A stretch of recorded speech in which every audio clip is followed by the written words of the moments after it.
कहाँ है तुम्हारा श्री राम? सामने नहीं आया? कोई बात नहीं, तुम सबको मार्ग से हटाकर मैं स्वयं उस तक पहुंचूंगा। बहुत उत्पात मचा लिया वानरों, आज ये कुंभकर्ण तुम्हें नहीं छोड़ेगा। इस युद्ध के साथ तुम्हारा भी अंत कर देगा। वीरों, ये भागने का समय नहीं, युद्ध में भाग लेने का समय है। भागते वो हैं जो कायर होते हैं। हम श्री राम की सेना हैं, साहसी हैं, बलशाली हैं। शत्रु जितना भी विशाल हो, जितना भी भयावह हो, परंतु है अधर्म के साथ ही, और हम श्री राम की सेना धर्म के साथ हैं। इसीलिए बिना डरे आगे बढ़ते रहो, जीत हमारी ही होगी। जय श्री राम, जय श्री राम। राम नाम का गूंजता तो मन में शक्ति भर अंगद।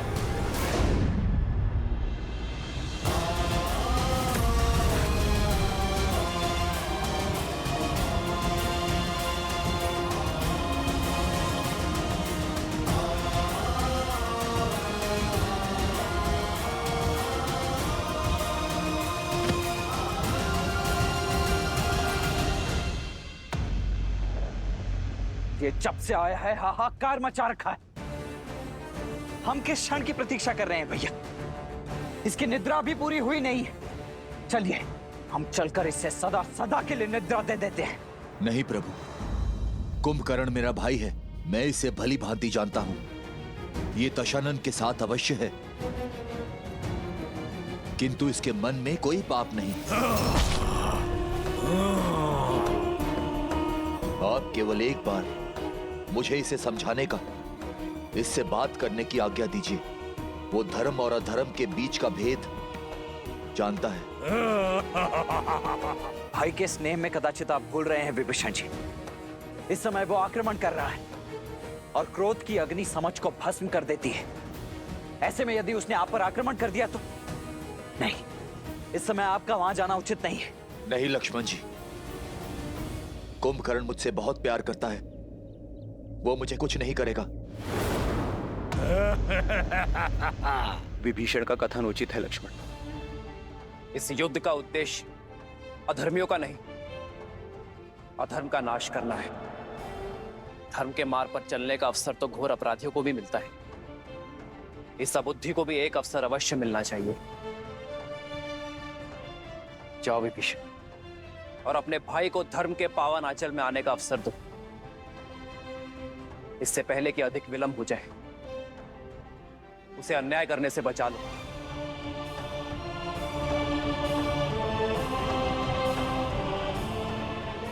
किंतु भैया ये लक्ष्मण,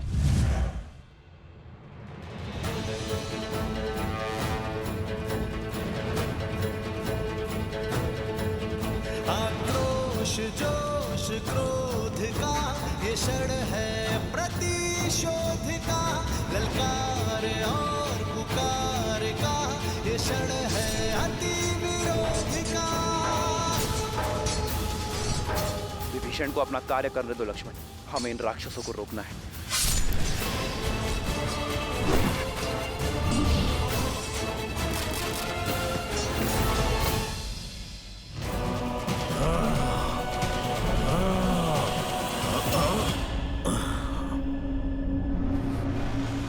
कुंभकर्ण भैया,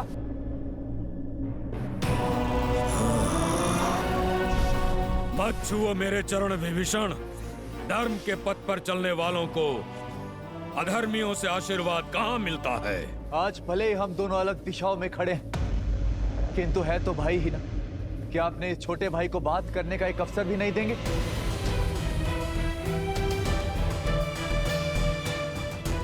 भैया,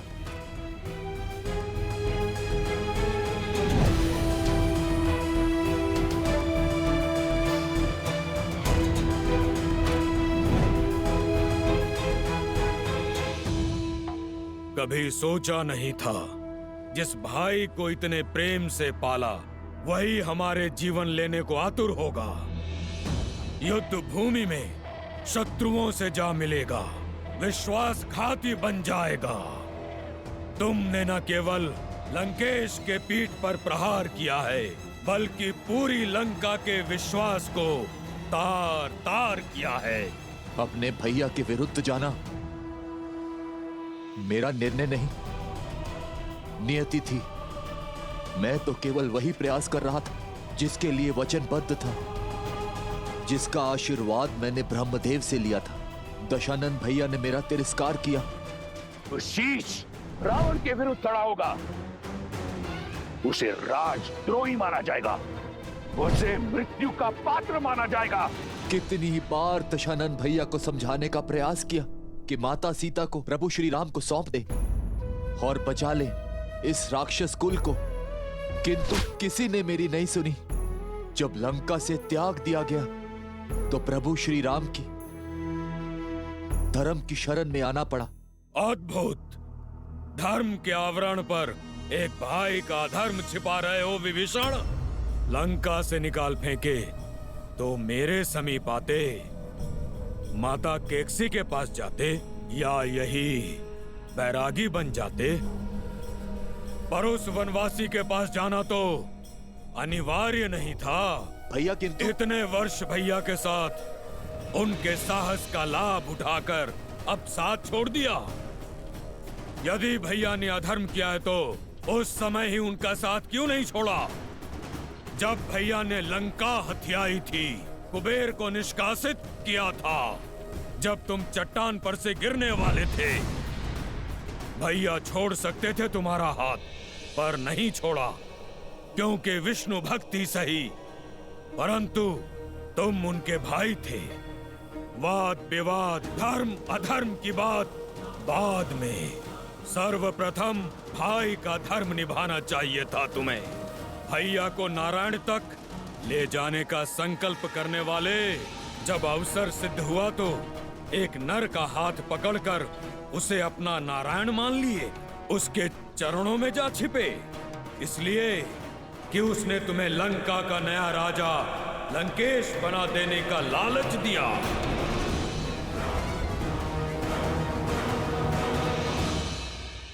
भैया, आप क्रोध में हैं, किंतु भीतर से आप भी जानते हैं कि आपका ये छोटा भाई स्वार्थी नहीं है।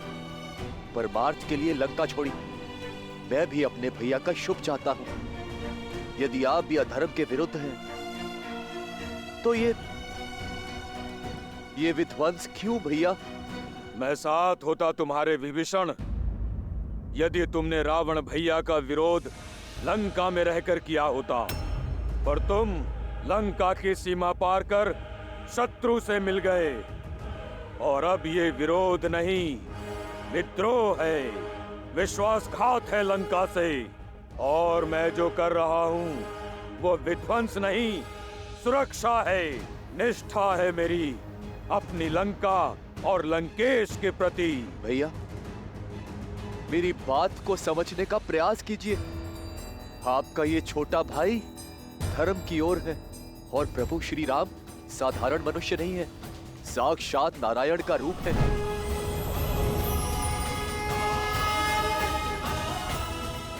और माता सीता देवी लक्ष्मी का रूप।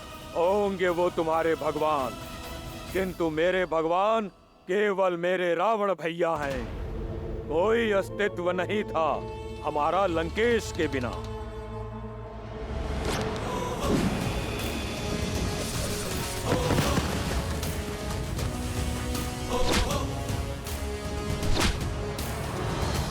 ना मेरे पास तुम्हारी भांति ज्ञान है, ना भैया की भांति बड़ा स्वप्न। मैं केवल इतना जानता हूं कि मेरा पूरा जीवन दशानन का ऋणी है।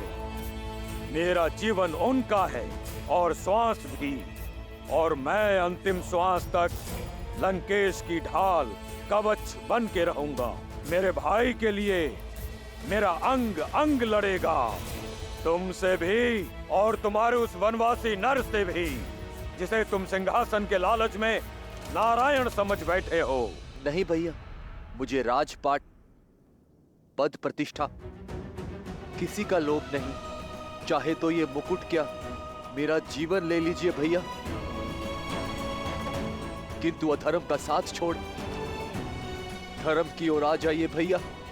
इससे दशानंद भैया को भी अपनी भूल का आभास हो जाएगा और वो भी प्रभु श्री राम के शरणागत हो जाएंगे। तीनों लोगों के स्वामी को एक तुच्छ नर के आगे झुकाना चाहते हो तुम? एक भाई तो दूसरे भाई का अभेद कवच होता है, किंतु तुम वो बाण हो जिसने अपने ही भाई के हृदय को भेद दिया। भेदी हो तुम। संसार तुम्हें सदा विश्वासघाती के रूप में स्मरण रखेगा। रावण का भेदी कहेगा, घर का भेदी कहेगा।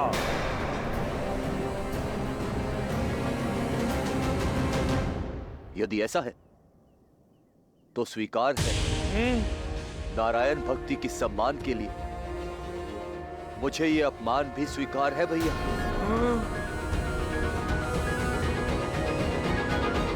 आज तक जिन देवताओं ने हमारे साथ केवल पक्षपात किया है, उनके लिए इतनी भक्ति अद्भुत। कदाचित तुम हम राक्षसों की शक्ति को भूल गए हो भाई। यहाँ हम ही भगवान हैं। जाओ, कह दो अपने स्वामी, अपने राम लक्ष्मण से कि सज्ज हो जाए, क्योंकि आज उनका सामना खरदूषण से नहीं, सर्वशक्तिशाली अजय कुंभकर्ण से हो रहा है। मन करता है तुम्हारे प्राण अभी ले लो, पर तुम दोषी भैया के हो। इस युद्ध के पश्चात तुम्हारा निर्णय वो स्वयं लेंगे। जाओ, चले जाओ विश्वासघाती।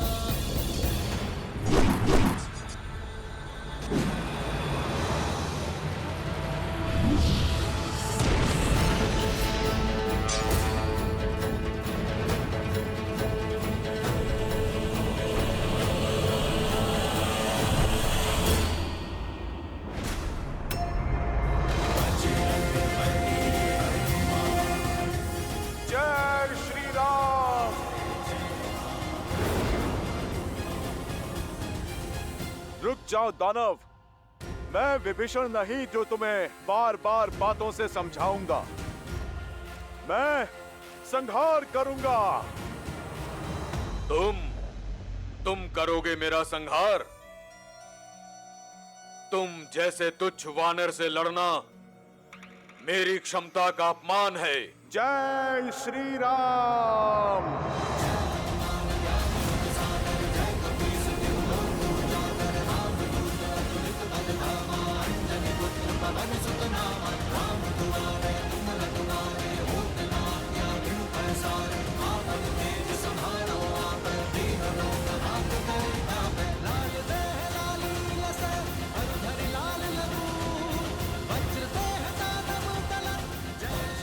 हो कौन तुम? मैं केसरी नंदन पवन पुत्र आंजनेय हनुमान हूँ।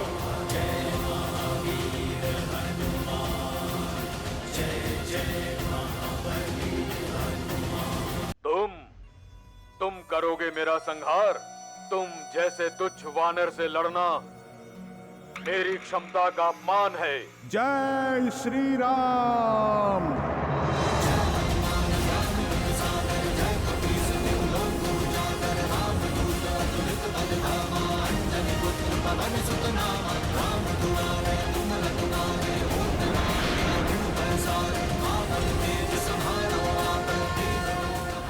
हो कौन तुम?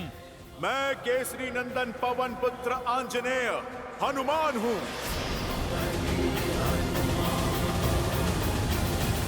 ओ, तो तुम हो?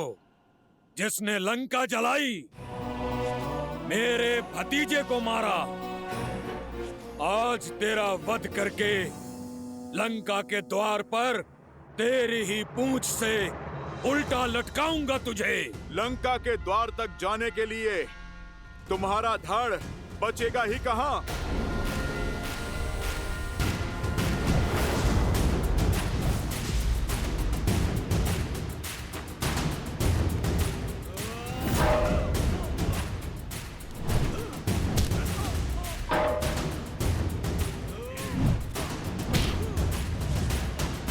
लाल देह लाली लसे भरी लाल लगू वज्र देह दानव तलक जय जय जय कपीसु।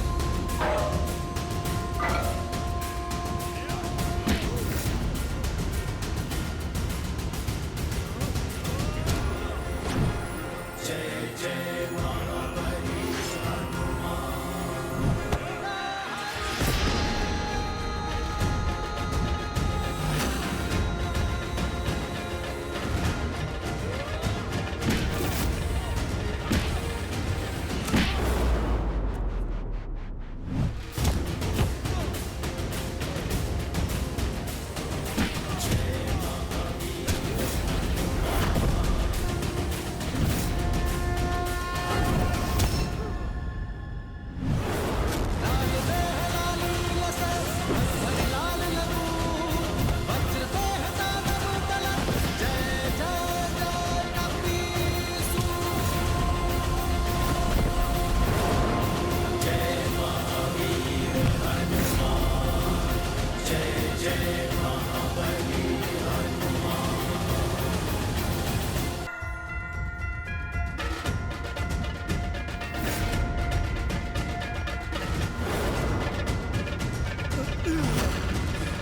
समय चक्र का प्रभाव देख रहा हूं मैं। तुम बहुत सौभाग्यशाली हो, क्योंकि तुम्हारा अंत मेरे हाथों नहीं, मेरे प्रभु श्री राम के हाथों लिखा है। और मैं नियति में हस्तक्षेप नहीं करूंगा।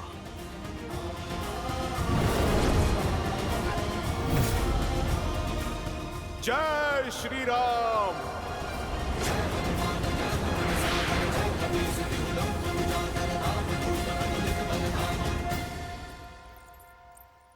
महादेव का अंश अवतार होकर हनुमान झिझके। ये एक प्रहार कुंभकर्ण के जीवन और रावण के अहंकार का अंत कर सकता था। फिर उन्होंने अपने पग पीछे क्यों कर लिए? हनुमान मेरे अंशावतार हैं देवी। रही बात इस प्रसंग की, तो जितना रोचक ये प्रसंग है, उतनी ही रोचक है इस प्रसंग के पीछे के कारण की कथा। परंतु श्री हरि विष्णु की इस लीला और हनुमान के इस निर्णय के पीछे का कारण यदि आपको उचित समय आने पर पता चले तो ही श्रेयस्कर होगा। तब आप भी मानेंगी और आपके साथ साथ ये संसार भी मानेगा कि हनुमान ने कुंभकर्ण के प्राण लेने से पहले अपने पांव पीछे खींचकर उचित किया। विधान स्वयं लिखता हूँ, तुम भी देखना वानर कि आज राम मेरा अंत करता है या मैं राम का।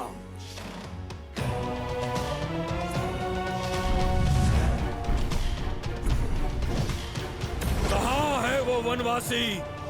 आज उसका अंत निश्चित है। मेरे मित्र का अंत करेगा तू?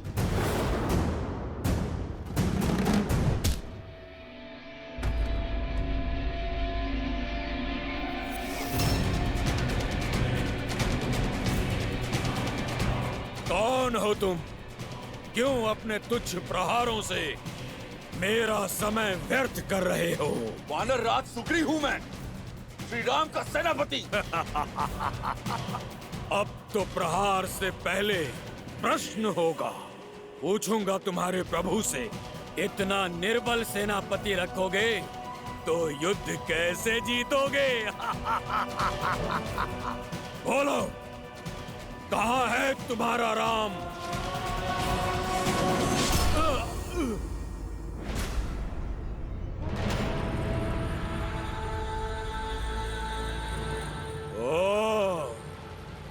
तुम हो वो वनवासी। दिखने में इतने छोटे हो और दशानन के विरुद्ध उठने का साहस किया। इतने पुण्य कहाँ किए हैं तुमने कि स्वयं सीधे श्री राम से भेंट हो। उन तक पहुंचने से पहले उनके इस अनुज लक्ष्मण का सामना तो करना ही होगा तुम्हें। आज ये युद्ध दो साधारण योद्धाओं के मध्य नहीं, दो भाइयों के मध्य हो रहा है।